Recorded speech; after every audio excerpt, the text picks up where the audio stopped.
بسم اللہ الرحمن الرحیم یوصیکم اللہ فی اولادکم للذکر مثل حظ الانثیین سبحان ربک رب العزۃ عما یصفون وسلام علی المرسلین والحمد للہ رب العالمین۔ اللہ احکم الحاکمین، اللہ بزرگ و برتر، اللہ جل جلالہ کی شان، عظمت، کبریائی، بڑائی کے بعد درود اور سلام میرے اور آپ کے آقا نامدار سید الانام خاتم الانبیاء جناب محمد الرسول اللہ صلی اللہ علیہ وعلی آلہ واصحابہ واہل بیتہ وذریاتہ وازواجہ وبارک وسلم کی ذات گرامی کے لیے رہتی دنیا تک آنے والے تمام مومنین مومنات مسلمین مسلمات پہ اللہ احکم الحاکمین کی رحمت کی برکھا نازل ہو۔ اللہ احکم الحاکمین نے اس کائنات کو بنایا، سجایا، سنوارا، ہمیں اس کائنات کے روشن نظارے دکھانے کے لیے، خوشیوں کی بہاریں دکھانے کے لیے رب العالمین نے ہمیں اولاد جیسی نعمت سے نوازا ہے۔ یہ اولاد ہمارا سرمایہ بھی ہے، اللہ کا انعام بھی ہے، اور دنیا کی زیب و زینت بھی ہے۔ اسلام ہماری رہنمائی کرتا ہے کہ یہ اولاد ہمارا سرمایہ ہے۔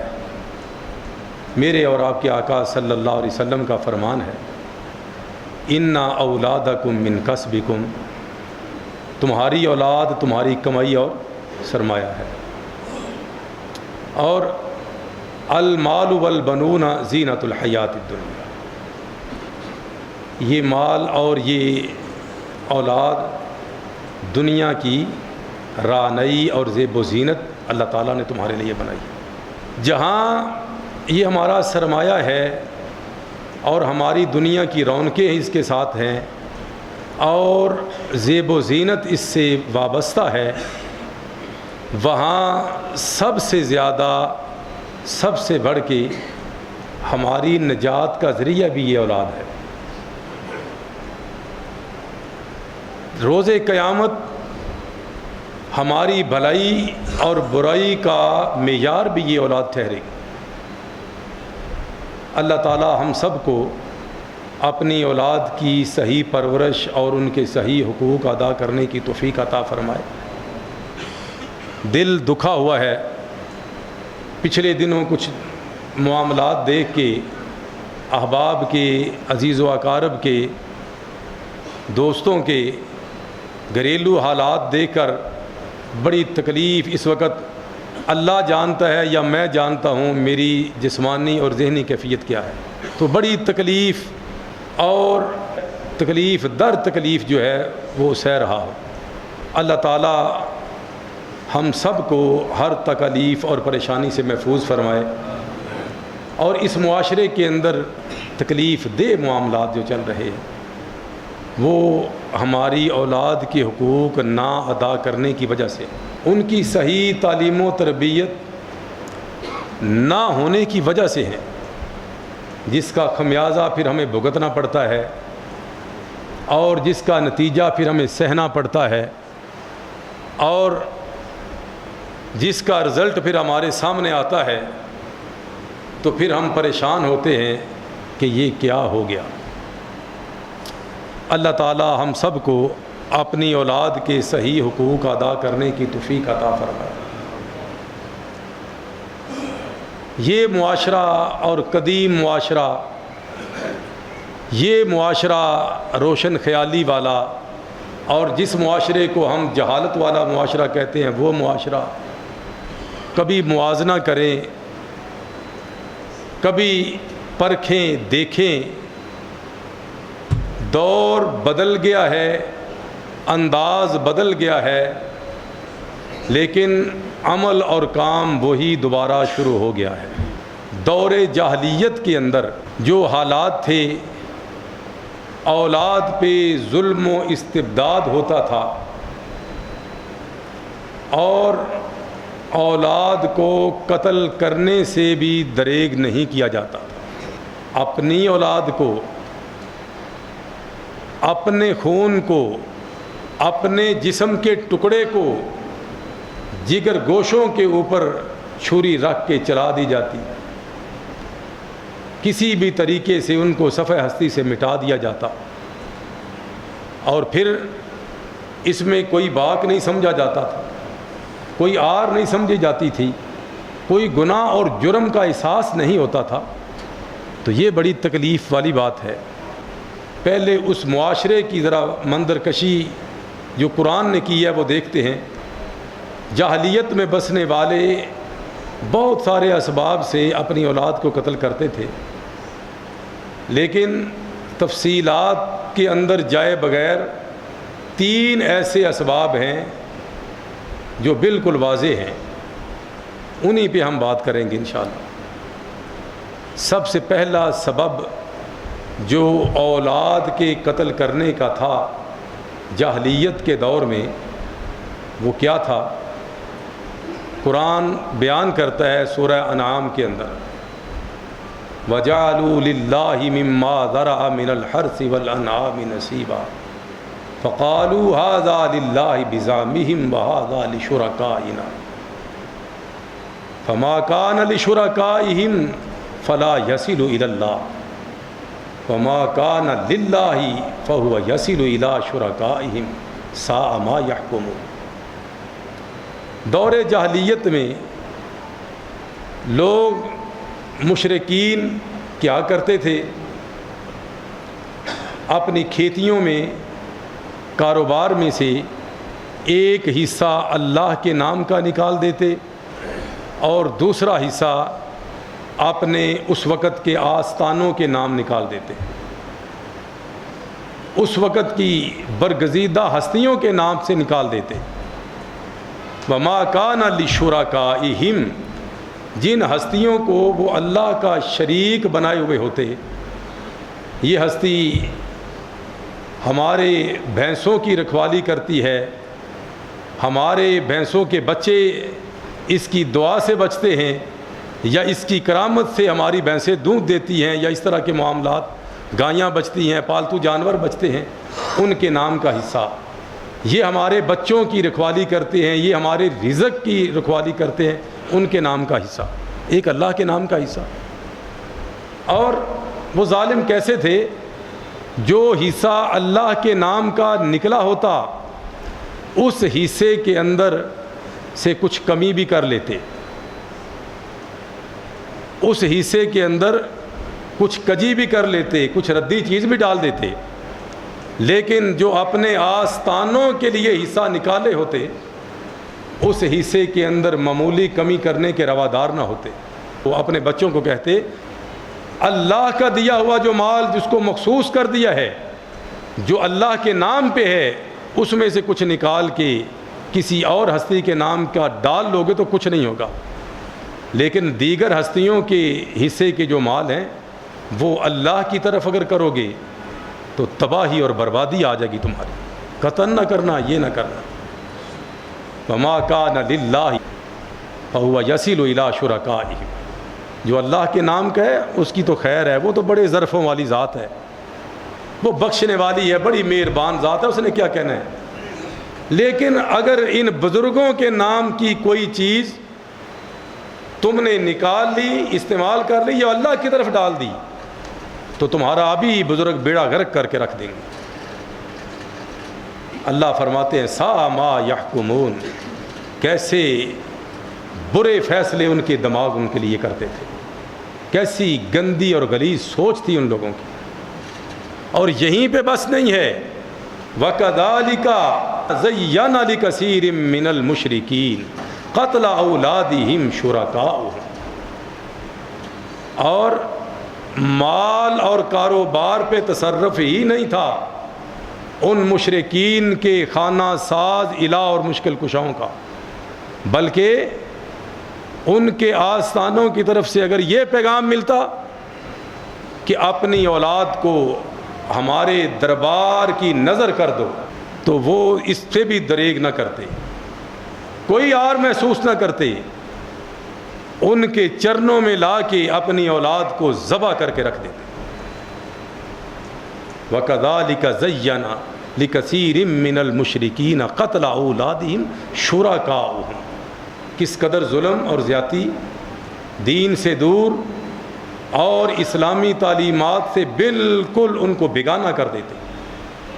یہاں تک کہ یہ صرف عرب معاشرے کی بات نہیں تھی، اس وقت کے روم کے اندر بھی یہ بات رائج تھی، ایران کے اندر بھی رائج تھی، یہاں تک کہ اس وقت کے ہندوستان کے اندر بھی یہ بات رائج تھی، اور بھی بہت سارے ممالک کے اندر یہ اپنے بچوں کو وہ اپنے بزرگوں کی نظر کرنے کے لیے، ان کو راضی کرنے کے لیے ان کے چرنوں میں لا کے ذبح کر دیتے، اور لوگ یہ منت مانتے کہ پہلا بچہ اگر ہوا، کیونکہ آستانوں پہ بچے لینے جاتے نا کہ اس کے وسیلے سے دے گا مولا، اور پھر اس کے پجاری اور درباری اور پروہت پنڈت اور وہاں کے مجاور وہ کہتے کہ پہلا بچہ جو ہے وہ لا کے اس دربار پہ چڑھاؤ گے۔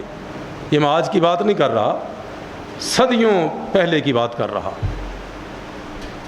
جاہلیت میں رہنے والے لوگوں کی بات کر رہا ہوں کہ پہلا بچہ یہ جہاں آ کے آستانہ شریف کی نظر کرو گے، پھر چاہے وہ لوہے کا خول، اس لوہے کا ٹوپا بنا کے اس کے سر پہ ڈال کے اس کا سر چھوٹا کر دیں، یا اس کے بازو کو توڑ کے اس کو اپاج کریں، یا ٹانگوں سے مفلوج کر کے اس کے ہاتھ میں کاسا گدائی پکڑا دیں، وہ ان کی مرضی ہوتی تھی۔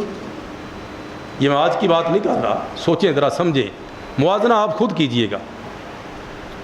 پہلا بچہ میں آستانے پہ چڑھاؤں گا کیونکہ ان کی طفیل ملا ہے، پھر ان کے چرنوں میں چاہے ذبح کر دے، چاہے ان کے دربار اور آستانے کے لیے وقف کر دے، وہ جانے اتنا بڑا ظلم اپنی اولاد سے کیا جاتا۔ وَكَذَلِكَ زَيَّنَا لِكَثِيرٍ مِّنَ الْمُشْرِكِينَ قَتْلَ أَوْلَادِهِمْ شُرَكَاؤُهُمْ، جن کو انہوں نے اللہ کا شریک ٹھہرایا ہوتا کہ ان کی طفیل اولاد ملتی ہے، وہ کراتے تھے ان سے وہ کام، انہوں نے عقائد گڑھ رکھے تھے ان کے لیے۔ یعنی سب سے پہلا قتل بہیمانہ طور پہ ظالمانہ انداز سے جو اولاد کا ہوتا وہ شرک کے زمرے میں آتا، اور وہ آستانوں کی نظر کر دیتے تھے وہ لوگ۔ کتنا بڑا ظلم، اپنی پیدا کی ہوئی اولاد کو اپنے سے جدا کر دیتے، یا ان کو راضی کرنے کے لیے ان کے گلوں پہ چھریاں چلا دیتے۔ اور پھر دوسرا جو سبب ہے اولاد کو ختم کرنے کا وہ یہ تھا کہ اتنے بچے ہو گئے، کھلاؤں گا کہاں سے، کیا بنے گا، ان کی میں نگہداشت کیسے کروں گا، تعلیم و تربیت کیسے کروں گا۔ اس لیے وہ ظالم اپنے بچے ہونے والے بچوں کو ختم کر دیتے۔ مختلف طریقے تھے، پیدا ہونے سے پہلے ختم کر دیتے، پیدا ہونے کے بعد ختم کر دیتے، جو بھی ان کو سلسلہ بہتر لگتا وہ اپنے بچوں کو ختم کر دیتے۔ یہ بھی میں جاہلیت کے زمانے کی بات کر رہا ہوں، موازنہ آپ خود کر لیں۔ کھلائیں گے کہاں سے، پلائیں گے کہاں سے، تربیت کیسے کریں گے، دیکھ بھال کیسے کریں گے، بچوں کو جنم ہی نہیں لینا چاہیے، ان کو ختم کر دیا جائے۔ اور قرآن نے کیا کہا، ظالموں کتنے بیوقوف اور جاہل ہو، وَلَا تَقْتُلُوا أَوْلَادَكُم مِّنْ إِمْلَاقٍ نَحْنُ نَرْزُقُكُمْ وَإِيَّاهُمْ، یہ بھی سورہ انعام ہے۔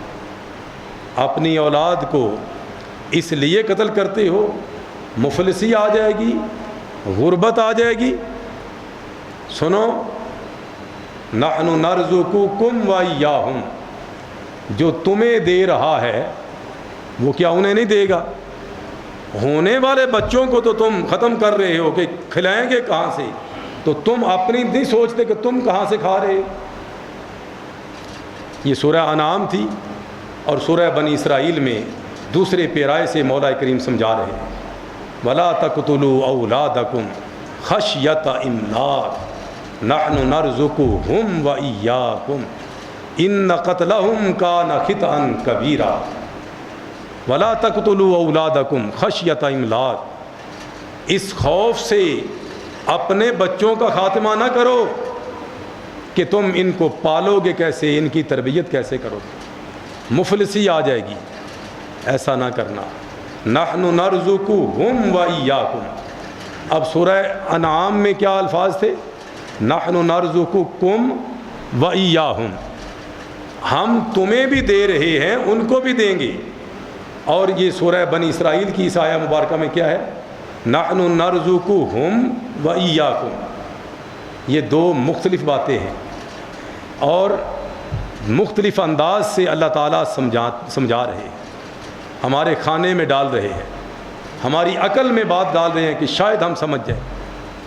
وہاں تھا کہ اگر تم کہتے ہو کہ یہ کہاں سے کھائیں گے تو تم بتاؤ تم کہاں سے کھا رہے ہو. اور یہاں کیا ہے؟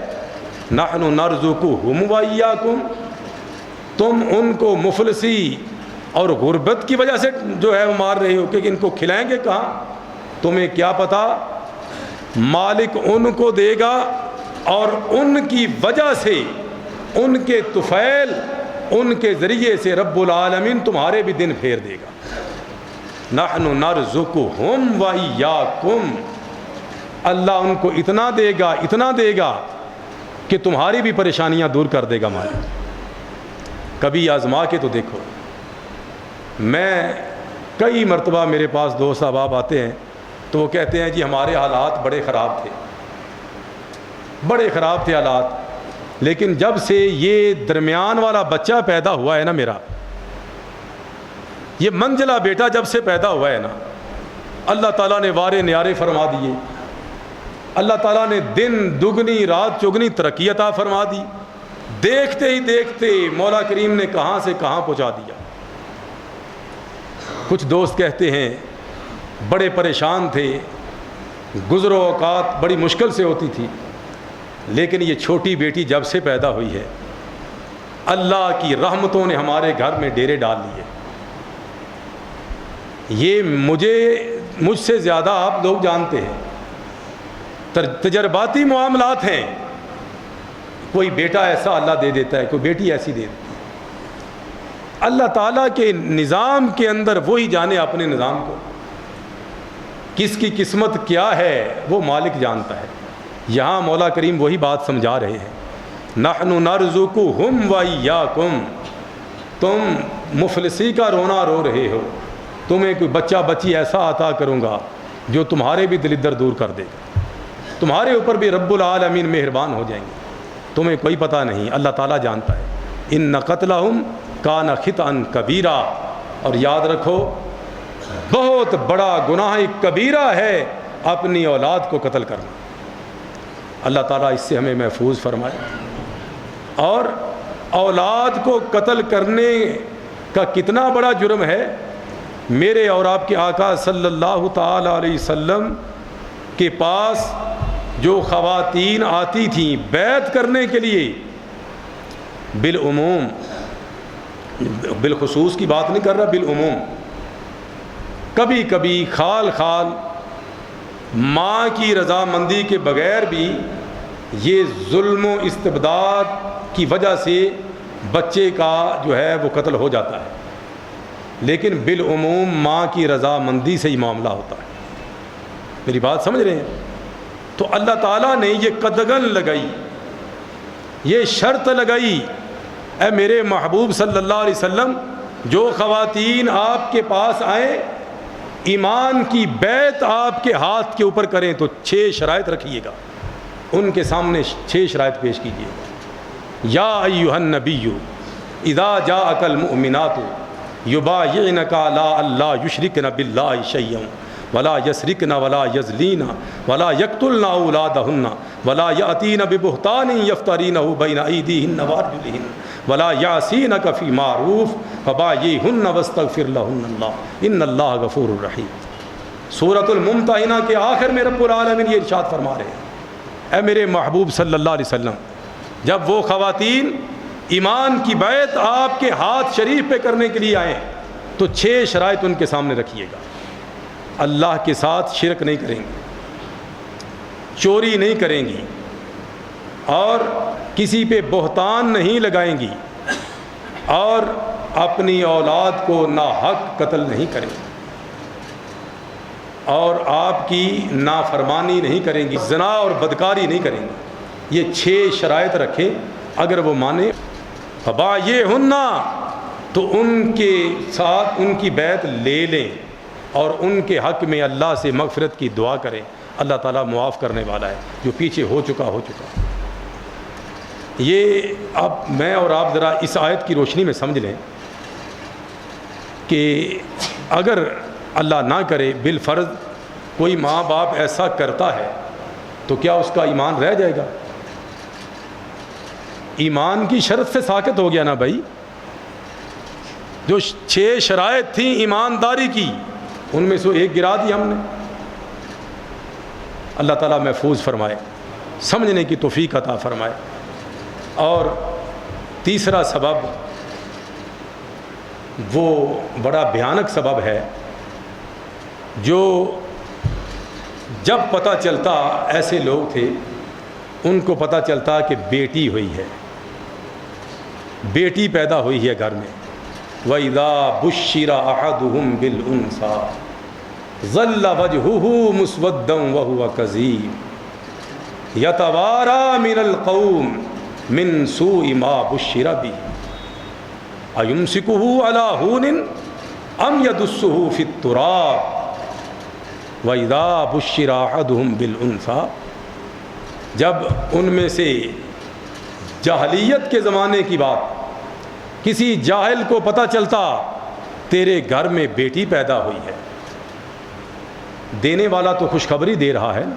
وَإِذَا بُشِّرَ أَحَدُهُمْ بِالْأُنثَىٰ، بس یہ خبر ملتے ہی ظَلَّ وَجْهُهُ مُسْوَدًّا وَهُوَ كَظِيمٌ، چہرہ دھواں ہو جاتا، مسودہ جل کے سیاہ ہو جاتا، وَهُوَ كَظِيمٌ، اور غصے سے بھر جاتا کہ اللہ نے میرا ہی گھر دیکھ لیا. کظیم اس مشک کو عرب میں کہا جاتا تھا جس مشک میں فل پانی بھر لیں اور اس کے اوپر اس کو سیل کر دیں، اس کے منہ کو، اور اس قدر پانی ہو کہ ایسے محسوس ہو جیسے ابھی پھٹی جا رہی ہے. تو یہ ہے کظیم، غصے سے پھٹنے کو آ جاتا کہ اللہ نے میرا گھر دیکھ لیا ہے، یہ بیٹیاں میری طرف ہی ہونی تھی. اور بیوی کو برا بھلا اور مار پیٹ، تان و تشنیع، تمہارے گھر میں بیٹیاں ہی ہوں گی. اور ساس جو ماں کے روپ میں ایک دشمن چھپی ہوتی ہے. میں کئی دفعہ عرض کر چکا ہوں، ساس یہ دیکھے کہ کبھی میں بھی تو بہو تھی، اسی تکلیف سے تو میں بھی گزری ہوں، انہی کٹن مراحل سے تو میرا بھی گزر ہوا ہے. میں دیکھوں یہ بیٹی بھی تو کسی کی آخر پیدا کی ہوئی ہے، کسی کی جنی ہوئی ہے. اللہ کی قسم میں اکثر یہ گزارش کرتا ہوں، اور آپ بھی سمجھتے ہیں، بیٹیاں ہونے کا غم نہیں ہوتا. مسلمان اور ایک مومن کو بیٹیاں پیدا ہونے کا غم نہیں ہوتا، ڈر ہوتا ہے تو ان کے مقدروں کا ہوتا ہے. ایک بیٹی جس کو پال پوس کے ناز و نام میں لاڈ لڈا کے محبت اور پیار دے کے ساری زندگی اس بیٹی کو معمولی تکلیف بھی ہو تو باپ اور ماں کے دل کے اوپر چرکے لگ جاتے ہیں. لیکن جب وہ بیٹی پرائے ہاتھ میں دیتے ہیں تو وہ بیٹی ان کے گھر کی لونڈی اور خادمہ بن جاتی ہے. یہ وہ لوگ ظلم کرتے ہیں جن کے اپنے گھر میں بھی بیٹیاں ہوتی ہیں. دیکھیے، غور کیجئے، اللہ تعالیٰ معاف فرمائے، گھر میں بیٹی، اپنے گھر میں بیٹی ہے، ایک نہیں، دو دو، تین تین، لیکن جب کسی کی بیٹی آئی تو وہ بہو بن گئی. بہو کا نام ہی اس قدر خطرناک ہے. میں اکثر یہ گزارش کرتا ہوں عزیز و اقارب کے اندر، دوستو احباب کے اندر، آپ سے بھی گزارش کروں گا، بھائی ہماری بیٹی کون سی ہے جو ہمارے گھر میں بیاہ کے آتی ہے؟ اصل بیٹی ہماری وہ ہوتی ہے جس کے ساتھ ہم نے ساری زندگی گزارنی ہوتی ہے، وہ ہماری اصل بیٹی ہے. اور جو ہماری بیٹیاں ہیں وہ تو پرائی امانت ہوتی ہیں بھائی، وہ تو کسی کے گھر میں انہوں نے جانا ہوتا ہے. اور پھر نعوذ باللہ من ذالک، میری بیٹی کے ساتھ اللہ نہ کرے کسی کی بیٹی کے ساتھ کوئی اونچ نیچ ہو جائے تو ہم بدلے بہو سے لینا شروع کر دیں کہ ہماری بیٹی کون سا سکھی ہے. یہ یہاں کھانے پینے کی آزادی ہو، اس کو اوڑھنے بچھانے کی آزادی ہو، پہننے کی آزادی ہو، گھومنے پھرنے کی آزادی ہو، ہر آزادی اس کے لیے، اور میری بیٹی ادھر جا کے خادمہ اور غلام بنی ہوئی ہو اور اس کے بدلے اپنی بہو سے لینا شروع کر دیں. یہ ہٹ درمی، جہالت، ظلم اور بے غیرتی نہیں تو اور کیا ہے. پھر ہم کہیں کہ ہم سکون سے کیوں نہیں ہیں. آج کل اللہ تعالیٰ معاف فرمائے 100 میں سے 95%، میں بہت زیادہ مارجن دے رہا ہوں، 95% جو ہے وہ اس لیے بہو کو لے کر جاتے ہیں کہ گھر کا کام نہیں ہوتا اب گھر والی سے. ایک عدد نوکرانی کی ضرورت ہے، ایک عدد خادمہ کی ضرورت ہے. اور میں یہاں ایک اور بات یہ کرنے لگا ہوں، بڑی تکلیف والی بات ہے یہ بھی. آپ سب یہاں سے گزر کے گئے ہوئے ہیں، آپ کی بیویاں بھی، بہنیں بھی یہاں سے گزر کے گئی ہیں، کو مانے نہ مانے، میں خود گزر کے گیا ہوں، آپ بھی گزر کے گئے. بیٹا وہی بیٹا ہوتا ہے، ہر وقت لاڑ لڑاتے ہیں اس کے. جب اس کی شادی ہو جائے پہلے ماں دعا کرتی یا اللہ جوڑی ملا دے، یا اللہ جوڑی ملا دے. جب جوڑی گھر میں آ جاتی ہے یا اللہ جوڑی کو لے لے. میری بات سمجھ رہے ہیں؟ یہ اکثر گھرانوں کی مثال، اکثر، تھوڑے بہت گھرانوں کی مثال نہیں ہے. اور بھائی جب تمہارا بیٹا، اس کی شادی ہو گئی، وہ بیوی لے کے آ گیا، آپ لے کر آئے، اور پھر ہم تو بیٹی والوں کا ویسے جنازہ نکال دیتے ہیں. مہینے کے دن پڑے، 15 دن کے بعد یہ اعلان ہوا وہ 50 بندے کہے تھے لیکن گھر میں بڑا رفڑ پڑ گیا ہے. بچے کے ماموں جو ہیں نا اور چاچے وہ نہیں مان رہے، پریشانی ہے. کچھ 100 کو بندہ ہو جائے گا، 15 کے دن بعد 100 بندہ ہو گیا. اب عین 8 دن اور گزر گئے، اب 8-7 دن رہ گئے. اب کچھ دوست ہیں بچے کے، وہ بھی ضد کر رہے ہیں کہ ہم نے بھی رات کے ساتھ نہیں جانا تو کس نے جانا، وہ بھی ضد کر رہے ہیں. 50-60 وہ ہو گئے، اور عین رات کے وقت فون آ جائے گا، بڑی مجبوری تھی، شرمندہ ہیں، بڑے شرمندہ ہیں، اور یہ مجبوری نہ ہوتی تو ہم نے آپ کو فون نہیں کرنا تھا. اب ہمارے ہمسائے جو ہیں یہ بڑے اچھے ہیں، وہ 3-4 گھر وہ ضد کر بیٹھے، ہم نے تو ساتھ جانا ہی جانا ہے، ہمارا بچہ ہمارے ہاتھوں میں پلا ہے، ہم نہ جائیں. دیکھتے دیکھتے 200-250 بندہ تو حادثے سے ہو جاتا ہے. اور جا کدھر رہے ہیں؟ ڈوب مرنے کا مقام نہیں ہے. میرے اور آپ کے آقا جناب محمد الرسول اللہ صلی اللہ علیہ وسلم کی شریعت عالیہ میں کیا ہے، میرے آقا کی شریعت شریفہ میں کیا ہے کہ بیٹا شروع سے لے کے آخر تک صرف ایک نکاح کا پیغام. منگنی کیا ہے؟ نکاح کا پیغام ہے. بس منگنی کیا ہے؟ نکاح کا پیغام ہے کہ ہم آپ سے آپ کی بیٹی کا رشتہ لینا چاہتے ہیں، اگر آپ کو منظور ہے تو ٹھیک ہے، بس اتنی بات ہے. اور ہم منگنی پہ بیٹی والوں کا رگڑا نکال دیتے ہیں، جنازہ نکال دیتے ہیں بیچاروں کا.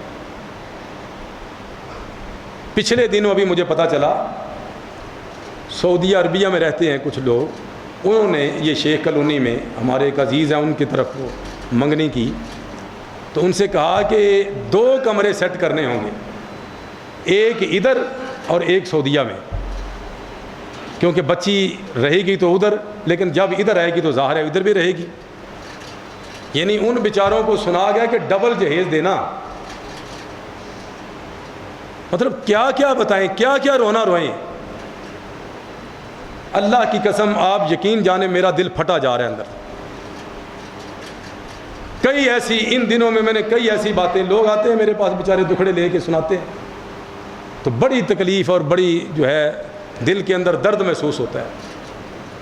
کم از کم جتنے اس حال میں موجود ہیں، جتنے لوگ نیچے بیسمنٹ میں موجود ہیں، جتنے باہر موجود ہیں، جتنے ماشاءاللہ اوپر گیلری میں موجود ہیں، یہ کم از کم 1000 سے ابو لوگ ہوں گے ماشاءاللہ. تو میرے بھائی اتنے لوگ، اتنا مجمع دل میں تہیا کر لیں کہ رب کعبہ کی قسم مرتے مر جائیں گے جہیز نام کی ایک سوئی بھی نہیں لیں گے، یہ آپ اللہ سے وعدہ کر لیں۔ وہ بیٹیوں والے بیچارے وہ تو مجبور ہوتے ہیں بھائی، بیٹیوں والا مجبور ہے۔ اگر بیٹی والا کہے گا شریعت میں جائز نہیں تو کیا کہا جائے گا، لے ہن سانو حدیثاں سناندا ہی، اب دینا پڑ رہا ہے نا، اب یہ ہمیں آیتیں سنا رہا ہے، حدیثیں سنا رہا ہے، اور یہ ڈیسیجن بیٹوں والوں کو لینا پڑے گا۔ کچھ ہو جائے ہم نہیں لیں گے۔ میں ایک معمولی سی آپ کو بات بتانے لگا ہوں، بالکل معمولی سی بات۔ میں تو ان بزرگوں کو بات محض دنیا دار سمجھتا تھا۔ وہ ادھر موبلنگ کے اندر وہ انجینئر تھا لڑکا، اس کے والد صاحب ویاڑی میں ہوتے تھے، ان کا گھر بھائی وہ تھا۔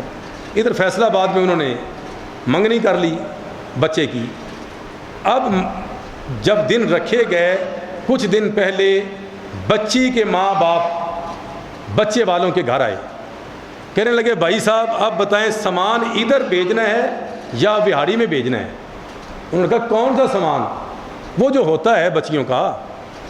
انہوں نے کہا کہ اللہ کا شکر ہے ہمارے گھر میں تو جگہ کوئی نہیں، تو ضرورت نہیں بھائی صاحب وہ سب ہی کہتے ہیں لیکن دینا تو ہوتا ہی ہے نا۔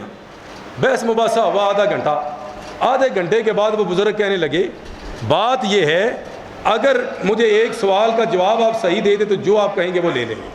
کون سا سوال ہے؟ کہنے لگے کہ ہم نے وہ چیز لینی ہے آپ کے گھر سے جو آپ کی بیٹی سے قیمتی ہوگی۔ ماں باپ دونوں خاموش ہو گئے، ہماری بیٹی سے کون سی چیز قیمتی ہے؟ اکلوتی بیٹی تھی، ہماری بیٹی سے کون سی چیز قیمتی ہے؟ ہماری بیٹی سے تو کوئی چیز قیمتی نہیں۔ تو وہ بزرگ کہنے لگے پھر سب سے قیمتی چیز آپ دے رہے ہیں، اللہ کرے ہم اس امانت کو سنبھال کے رکھ لیں، باقی کس چیز کی ضرورت ہے، تب جا کے وہ ٹلے۔ تو کیا ایک بزرگ، ایک بندہ، ایک والد یہ کہہ سکتا ہے تو ہم سب مسلمان نہیں کہہ سکتے؟ شرم کریں، حیا کریں، ہم سب لوگ دیکھیں کہ ہم کدھر جا رہے ہیں۔ میں نے اپنی بہن کی شادی کی، مجھے یہ کہا گیا کہ قرض نہ اٹھانا، تو جو آسانی سے ہوا وہ کر لینا۔ میں ان بزرگوں کا منہ دیکھ رہا تھا، ابھی یہ بیان بھی شاید ان کے پاس چلا جائے، میں ہکا بکا رہ گیا۔ میں نے کہا اچھا جی، اور وہ اچھے ہیں، نمازی ہیں ماشاءاللہ، تہجد گزار بھی ہیں، بڑے اچھے ہیں، پابند صوم و صلات ہیں، کیا وہ بچی والا تو مجبور ہے بھائی۔ اللہ تعالی ہم سب پہ رحم فرمائے۔ ایک تو وہ لوگ ہیں، بیٹیاں اللہ کی رحمت ہوتی ہیں، لیکن تکلیف کس بات کی ہے کہ یہ بیٹی اس کے مقدر اللہ تعالیٰ بہتر کرے۔ آخر دعوانا الحمدللہ رب الحمدللہ نحمده ونستعینه ونستغفره ونعوذ باللہ من شرور انفسنا ومن سیئات اعمالنا من يهده اللہ فلا مضل له ومن يضلله فلا هادي له اشهد ان لا الہ الا اللہ وحدہ لا شریک له واشهد ان محمدا عبدہ ورسولہ ان اللہ وملائکتہ یصلون علی النبی یا ایھا الذین آمنوا صلوا علیہ وسلموا تسلیما اللہم صل علی محمد وعلی آل محمد کما صلیت علی ابراہیم وعلی آل ابراہیم انک حمید مجید اللہم بارک علی محمد وعلی آل محمد کما بارکت علی ابراہیم وعلی آل ابراہیم انک حمید مجید اما بعد فإن خیر الحدیث کتاب اللہ وخیر الہدی ہدی محمد صلی اللہ علیہ وسلم وشر الامور محدثاتها وکل محدثۃ بدعہ وکل بدعۃ ضلالہ وکل ضلالۃ فی النار۔ میں نے پچھلے خطبہ کے آخر میں آپ کو ایک دعا سکھلائی تھی جو دو سجدوں کے درمیان پڑھی جاتی ہے، اور میں نے یہ بھی گزارش کی تھی اس میں آپ کا قصور کوئی نہیں کہ آپ کو پڑھائی نہیں گئی۔ میری بات سمجھ رہے ہیں؟ اور یہ بڑی تکلیف والی بات اور علمی خیانت ہے یہ کہ دو سجدوں کے درمیان میرے اور آپ کے آقا جناب محمد الرسول اللہ صلی اللہ علیہ وسلم نے چند دعائیں پڑھی ہیں اور سکھلائی ہیں امت کو۔ جب ہم وہ نہیں پڑھیں گے تو ہماری نماز پوری کیسے ہو سکتی ہے بھائی؟ نماز تو وہی ہے نا، صلو کما رأیتمونی اصلی، میرے محبوب صلی اللہ علیہ وسلم کا فرمان ہے نماز ایسے پڑھو جیسے میں پڑھتا ہوں۔ تو میرے محبوب صلی اللہ علیہ وسلم کا طریقہ 2 سجدوں کے درمیان جو دعا ہے، میں نے لمبی کوئی دعا نہیں سکھائی تھی، جو چھوٹی سے چھوٹی دعا ہے وہ کیا تھا بھلا؟ رب اغفر لی، رب اغفر لی، 2 مرتبہ دہرا لیں، جن دوستوں کو نہیں آتی وہ بھی یاد ہو جائے گی۔ رب اغفر لی، رب اغفر لی، یا اللہ مجھے معاف کر دے، یا اللہ مجھے معاف کر دے۔ کتنی پیاری دعا ہے 2 سجدوں کے درمیان، کیونکہ ہر رکن کے اندر دعا موجود ہے، تو 2 سجدوں کے اندر بھی یہ رکن ہے ایک، تو اس میں کیوں دعا نہیں پڑھتے ہم؟ رب اغفر لی، اے میرے رب مجھے معاف کر دے، اور خالی معاف ہی نہیں، مجھے بخش دے۔ اور ایک ہے معافی دینا، ایک ہے بخش دینا۔ بخشش معافی سے بھی کہیں اوپر والا درجہ ہے، کہ ایسی معافی کہ میرے نامہ اعمال میں کوئی گناہ تک نہ رہے۔ اتنی پیاری دعا یار، پھر ہم کیوں اس کو چھوڑیں؟ نماز بھی ہماری مکمل ہو اس کے ساتھ، اور ہمیں اجر بھی ملے اور اللہ معاف بھی کر دے۔ اور 1 مرتبہ نہیں، 2 مرتبہ، یعنی تاکیداً پھر رب اغفر لی، اے میرے رب مجھے بخش دے، رب اغفر لی، اے میرے رب مجھے بخش دے۔ بس یہ 2 مرتبہ چھوٹی سے چھوٹی دعا ہے۔ اور دوسرا، جب ہم سمی اللہ لمن حمیدہ کہتے ہیں، ربنا لک الحمد ہم پڑھتے ہیں، ربنا ولک الحمد بھی ہے اور ربنا لک الحمد بھی، اور آگے یہ بہت دوست تھوڑے ہوں گے جن کو آتی ہوگی، ورنہ کیا ہے؟ سمی اللہ لمن حمیدہ، ربنا لک الحمد اور سیدھا سجدے۔ یہ بڑی زیادتی ہے، یہ بھی ہمیں سیکھیں گے، کیونکہ نماز تو تبھی مکمل ہوگی نا۔ یہ جو میں دعائیں بتا رہا ہوں، میں ان کے حوالے کا ذمہ دار ہوں۔ یعنی حدیث شریف کے اندر ربنا لک الحمد حمدن کثیرن طیبن مبارکن فیہ، اتنی بات ہے۔ حمدن یعنی ربنا لک الحمد، اے ہمارے رب تیرے لیے ہی تمام تعریفات ہیں۔ حمدن کثیرن، اتنی حمدیں، اتنی ثنائیں، اتنی تعریفیں جو بہت ہی زیادہ یعنی تیری شان کے مطابق ہے۔ حمدن کثیرن طیبن مبارکن فی، اور اللہ ایسی حمد جو پاکیزہ تر ہے، پاکیزہ ترین ساری تعریفیں زیادہ سے زیادہ تیرے لیے ہیں۔ مبارکن فیہ، اور مولا ایسی تیری تعریفیں ہیں جن کے اندر تیری طرف سے برکت ڈالی گئی ہے، ایسی مبارک اور بابرکت تعریفیں ساری تیرے لیے۔ حمدن، پڑھے میرے ساتھ، حمدن کثیرن طیبن مبارکن فیہ، یہ آپ جا کے یاد بھی کریں گے انشاءاللہ، اور میں کوشش کروں گا کہ آئندہ جمعے بھی آپ کو دہراؤں تاکہ آپ کو سمجھ آ جائے۔ اللہ مجھے اور آپ کو عمل کی توفیق عطا فرمائے۔